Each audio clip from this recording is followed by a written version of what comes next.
देश का युवा है, देश के लोग इस बात को अब समझ रहे हैं कि ये धर्म की और डिवाइडेशन की जो राजनीति है अब ये नहीं चलेगी।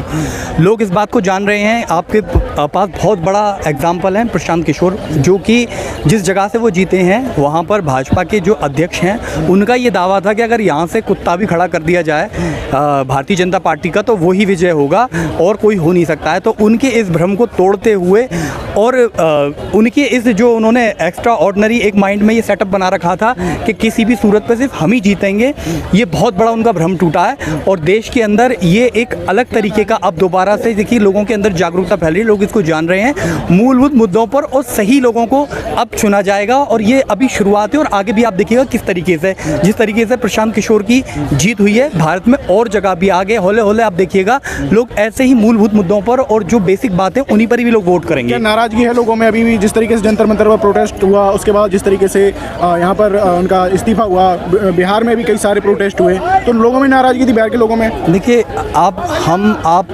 सब लोग एक लोकतांत्रिक देश में रहते हैं और लोकतांत्रिक देश का जो सार होता है वो ये प्रोटेस्ट, लोगों की फ्रीडम ऑफ स्पीच, ये सारा इसका सार है कि इसी के ऊपर ही बेस्ड हमारा संविधान है कि मगर जिस तरीके से भारतीय जनता पार्टी में इनका दमन किया जा रहा है, प्रति व्यक्ति की जो फ्रीडम ऑफ स्पीच है उसको दबाया जा रहा है। किस तरीके से आप ये देखिए, हर जगह आप चले जाइए, आप न्यायालयों में चले जाइए, कहीं सुनवाई नहीं है, आप पुलिस स्टेशन चले जाइए, पुलिस में कहीं सुनवाई नहीं है। सीजीबी प्रोटेस्ट में भी आपने देखा होगा एक वाजिब मांग थी। एक बात बताइए, देश के अंदर देश के 24 युवा मर जाते हैं और इसकी अकाउंटेबिलिटी के बारे में हम किससे सवाल करें? ऑब्वियसली सरकार से सवाल करेंगे। सरकार उस सवाल को दबाने के लिए लाठी डंडों का प्रयोग करती है, बर्बरता करती है, जो भारतीय इतिहास में पहली बार ऐसा हुआ है जो भारत के युवाओं के ऊपर लाठी डंडे, ऐसी बर्बरता महिलाओं के साथ के उनके ऊपर लाठियां चलाई गई हैं, महिलाओं के गुप्तांगों पर भी लाठियों डंडों से प्रहार किया गया है और इतनी बर्बरता कि पैलेट गन तक का भी यूज़ किया गया है। बिहार में AK-47 तक का भी यूज़ किया गया है। तो आप ये देखिए, जो युवा, देश का युवा, यही सच्चा भारत है और इन्हीं से ही भारत बनता है।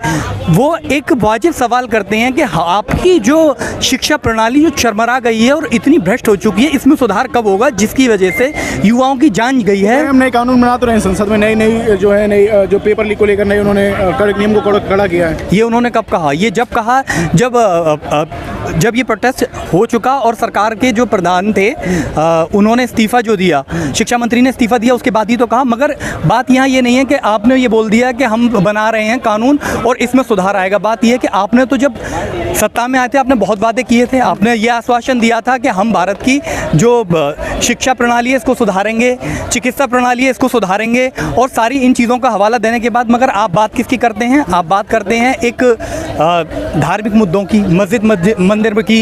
ये आपकी राजनीति का स्तर है। और आप ये देखिए, पैलेट गन आज तक कभी किसी भी राजनेता ने या किसी भी पार्टी ने कभी युवाओं के और देश के युवाओं के ऊपर यूज़ किया है? कभी नहीं। और उसके बावजूद भी अगर यूज़ किया है आपने तो खुलकर बताना चाहिए कि मिस्टेक है।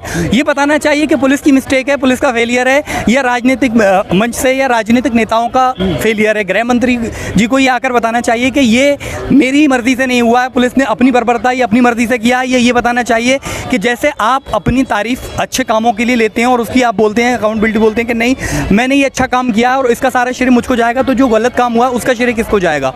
उसका भी तो आप खुलकर बताइए ना, सवाल किससे होगा?